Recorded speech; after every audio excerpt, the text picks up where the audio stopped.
నమ్మకం అమ్మ లాంటిది. మా మీద మీ నమ్మకం మిమ్మల్ని తప్పకుండా అమ్మని చేస్తుంది.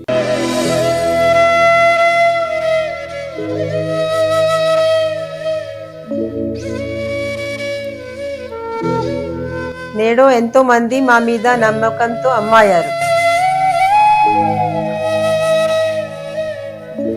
మీకోసం అమ్మతనం ఎదురు చూస్తుంది. వివరాలకు సంప్రదించండి. Kiran infertility centre, Hyderabad, Bengaluru, Chennai, Delhi. శ్రీమన్మహాగణాధిపతయే నమః. విశ్వకర్మ పరబ్రహ్మణే నమః.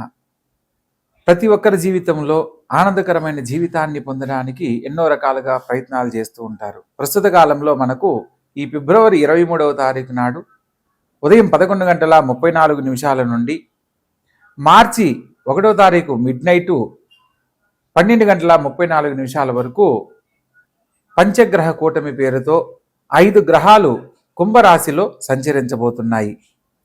మనకు గత జీవితాల్లో షష్టగ్రహ కూటమి, సప్తగ్రహ కూటమి, ఇలా చతుర్గ్రహ కూటమి, త్రిగ్రహ కూటమి అంటే ఇట్లా మనకు ఒకే స్థానంలో 3 గ్రహాలు, 4 గ్రహాలు, 5 గ్రహాలు కలవడాన్ని మనం గమనించుంటాం. కానీ ఈ యొక్క 2026వ సంవత్సరంలో ఈ యొక్క పంచగ్రహ కూటమి అనే కుంభరాశిలో ఏర్పడుతుంది. పంచగ్రహాలుగా రవి, బుధులు, అదేవిధంగా రాహువు, శుక్రుడు మరియు కుజగ్రహాలుగా తెలియజేయడం జరుగుతుంది. ఈ 5 గ్రహాలు ఒకే స్థానంలో సంచరించేటప్పుడు ప్రత్యేకంగా రవి, రాహువులు గనక కలిస్తే పట్టుదలకు సంబంధించిన పనులు కానీ, విద్యుత్తుకు సంబంధించిన సంస్థల్లో ఇబ్బందులు, కొన్ని రకాల సమస్యలు ఎదుర్కోవడము, అదేవిధంగా కుజుడు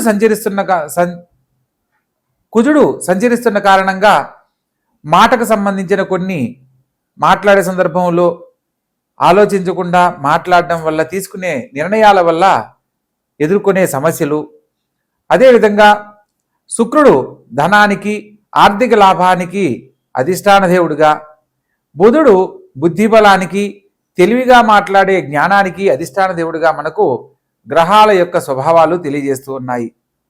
ఇలా ద్విగ్రహాలు అంటే 2 గ్రహాలు కలిపినప్పుడు రవిగ్రహంతో బుధుడు గనక కలిస్తే బుధ ఆదిత్య యోగము అని అంటారు. ఈ బుధ ఆదిత్య యోగము చాలా యోగ్యమైనది. వారి వారి జీవితాలలో ఉన్నతమైన జీవితాన్ని, పేరు ప్రతిష్టలు పొందే విధంగా అనుకూలిస్తుంది. అదే సందర్భంలో శుక్రుడు గనక కలిశారు అని అంటే ఇక్కడ ఈ యొక్క శుక్రుడు ఎప్పుడైతే కలుస్తాడో బుధాదిత్య యోగ ఫలితాన్ని సంపూర్ణంగా పొందలేకపోవడానికి కారణమవుతుంది. శుక్రుడు చేరడం వల్ల ఏదైతే బుధాదిత్య యోగంలో మనం పొందాలనుకున్న ఫలితాలను ఆయన ఇవ్వనీయకుండా చేయడం అనేది జరుగుతుంది. తత్కారణంగా యోగం ఉన్నప్పటికీ కూడా కొన్ని రకాల పరిస్థితుల్లో మనం సమస్యలు ఎదుర్కోవడం కూడా జరుగుతూ ఉంటుంది. అదేవిధంగా ఈ యొక్క పంచగ్రహ కూటమి విశిష్టత గురించి తెలుసుకుంటూ ఒక్కొక్క రాశుల వారిగా ఏ రాశుల వారికి శుభాశుభ ఫలితాలు, మిశ్రమ ఫలితాలు, ఏ పరిహారాలు ఆచరించడం వల్ల మిగిలిన రాశులకు అత్యుత్తమమైన ఫలితాలు పొందుతారు అన్న విషయాన్ని మనం వివరంగా తెలుసుకుందాం. ప్రత్యేకంగా ఈ యొక్క పంచగ్రహ కూటమి గురించి మనం పెద్దగా భయపడవలసిన విషయం కాదు అనేది ముఖ్యంగా తెలుసుకోవాల్సిన విషయం. ఎందుకంటే 2019 డిసెంబర్ 26లో షష్టగ్రహ కూటమి ఏర్పడిన సందర్భంలో మనకు కరోనా పేరుతో అనేక రకాల సమస్యలు ఎదుర్కొన్న సంగతి అందరికీ తెలిసినదే.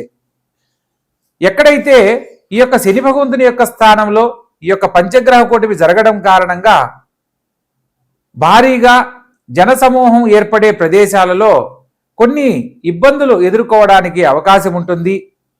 శక్తికి మించిన పనులు చేయరాదని సూచనగా తెలుసుకోవాలి. విద్యుత్తుకు సంబంధించిన పనుల్లో కూడా తగు జాగ్రత్తలు తీసుకోవాలి. విద్యుత్ రంగాల్లో పనిచేసే వాళ్ళు కానీ లేదా పెద్ద పెద్ద పెట్టుబడులు చేసే విషయాలలో ప్రస్తుత కాలంలో ఎటువంటి నిర్ణయాలు తీసుకోకూడదు అని సూచనగా తెలియజేయడం జరుగుతుంది. షష్టగ్రహ కూటమి వల్ల మనం అనేక రకాల సమస్యలు కోవిడ్ పేరుతో ఎదుర్కొన్నప్పటికీ పంచగ్రహ కూటమిలో కొన్ని పరిస్థితుల కారణంగా, జాతకరీత్యా మనం ఆచరించే పరిహారాల కారణంగా కొన్ని శుభ ఫలితాలు అందరూ పొందడానికి అవకాశం ఉంది. ప్రస్తుత కాలంలో ఈ యొక్క ద్వాదశ రాశుల యొక్క శుభాశుభ ఫలితాల గురించి వివరంగా తెలుసుకుందాం. గ్రహ సంచార ఫలితాలను గురించి తెలుసుకునే ప్రయత్నంలో మేషరాశిలో చంద్రుడు ఈ యొక్క ఫిబ్రవరి 23వ తారీఖు నాడు 11:34 ఈ యొక్క పంచగ్రహ కూటమి ఏర్పడుతుంది. మార్చి నెల 1వ తారీఖు మిడ్ నైట్ 12:34 వరకు ఉన్న సమయంలో ప్రస్తుతం ఇది వృషభ లగ్నంలో ఈ యొక్క పంచగ్రహ కూటమి ఏర్పడుతుంది. మిథున రాశిలో గురుగ్రహ సంచారము, సింహరాశిలో కేతుగ్రహ సంచారము, అదేవిధంగా కుంభరాశిలో రవి రాహు బుధులు మరియు శుక్ర కుజులు సంచరిస్తున్నారు. మీనరాశిలో శని సంచారం జరుగుతూ ఉన్నది. ప్రస్తుత కాలంలో మీనరాశి వారికి ఏలనాటి శని జరుగుతూ ఉంది. అదేవిధంగా మేషరాశి వారికి కుంభరాశి వారికి కూడా ప్రత్యేకంగా ఈ యొక్క శని భగవంతుని యొక్క స్వక్షేత్రమైన ఈ యొక్క కుంభరాశిలో పంచగ్రహ కూటమి జరుగుతున్న కారణంగా ఒక్కొక్క రాశుల వారిగా వివరంగా తెలుసుకుందాం. మిథున రాశి, ఈ యొక్క మిథున రాశి జాతకులకు ప్రస్తుతం ఈ యొక్క పంచగ్రహ కూటమి కారణంగా అత్యద్భుతమైన ఫలితాలు పొందబోతున్నారు.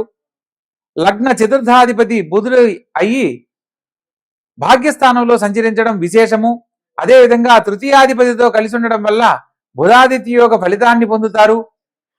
భవిష్యత్తుకు సంబంధించి తీసుకునే నిర్ణయాలలో చక్కని ఫలితాలు మీకు ఎంతో దోహదపడతాయి. విద్యార్థి దశలో ఉన్న వారికి విద్య ద్వారా మంచి గుర్తింపు లభిస్తుంది. మీ మాటకు చాలా విలువ ఉంటుంది. ఆర్థిక లాభం పొందడానికి ఇది సరైన సమయంగా చెప్పడం జరుగుతుంది. నూతన వ్యాపార పెట్టుబడులకు అత్యద్భుతమైన కాలంగా చెప్పడం జరుగుతుంది. తృతీయ స్థానంలో కేతుగ్రహ సంచారం చేత ఎప్పటి నుంచో భూమిని కొనాలనుకున్నా కొనలేకపోయి బాధపడుతున్న ప్రతి ఒక్కరికి కూడా భూలాభము, స్థిర లాభము, పోగొట్టుకున్న సంపద గాని లేదా రావాల్సిన స్థిర చరాస్తుల విషయాలకు సంబంధించిన శుభవార్తలు వినే అవకాశం ఈ సమయంలో కలుగుతుంది. ప్రత్యేకంగా ఈ యొక్క పంచగ్రహ కూటమి జరుగుతున్న 153 రోజుల్లో మీరు కోరుకున్న జీవితాన్ని పొందడానికి చక్కని అవకాశాలు ఏర్పడతాయి. ఈ సందర్భంలో రాజ్యస్థానంలో రవిబుధులతో పాటు శుక్రుడు, కుజుడు మరియు రాహుగ్రహ సంచారం కూడా జరుగుతుంది. కాబట్టి ఉద్యోగం చేస్తున్న వారికి పదవీ యోగ్యత, ఉద్యోగం లేని వారికి ఉద్యోగ లాభము, దూర ప్రాంతాలలో విద్యను అభ్యసించాలనుకున్న వారికి చక్కని విద్యా ఉద్యోగ అవకాశాలు పొందడానికి ఇది అనుకూలమైన కాలంగా చెప్పడం జరుగుతుంది. రాజ్యస్థానంలో శని సంచారం చేత రాజకీయ రంగంలో చక్కగా రాణించాలని ప్రయత్నం చేస్తున్న ప్రతి ఒక్కరికి ఇప్పుడు అద్భుతమైన అవకాశాలు గోచరిస్తున్నాయి. అదేవిధంగా ప్రజల యొక్క మన్ననలు పొంది అధికార యోగ్యత, పదవి యోగ్యత పొందడానికి ఇది అత్యద్భుతమైన సమయంగా చెప్పడం జరుగుతుంది. అదేవిధంగా లాభస్థానంలో చంద్రగ్రహ సంచారం చేత మాతృ సౌఖ్యం, తల్లిగారి సలహా మేరకు తీసుకునే ప్రతి పనిలో కూడా అత్యద్భుతమైన ఫలితాలు పొందుతారు. ఈ యొక్క పంచగ్రహ కూటమి వల్ల ఈ మీనరాశి వారు ప్రస్తుత కాలంలో అద్భుతమైన ఫలితాలు చూడబోతున్నారని తెలియజేయడం జరుగుతుంది. ప్రత్యేకంగా ఈ రాశి వారు సూర్య భగవంతుని గనక ఆరాధించినట్లయితే బుధాదిత్య యోగ ఫలితాన్ని పొందుతారు. చేపట్టిన ప్రతి పనుల్లో కూడా విజయాన్ని పొందడం జరుగుతుంది. ప్రతిరోజు ఆదిత్య హృదయ పారాయణ చేయండి. భగవద్ అనుగ్రహంతో సంపూర్ణమైన ఆయుర ఆరోగ్యాలతో పాటు మంచి పేరు ప్రతిష్టలు, ఉన్నతమైన జీవితాన్ని పొందడానికి చక్కని అవకాశాలు లభిస్తాయి.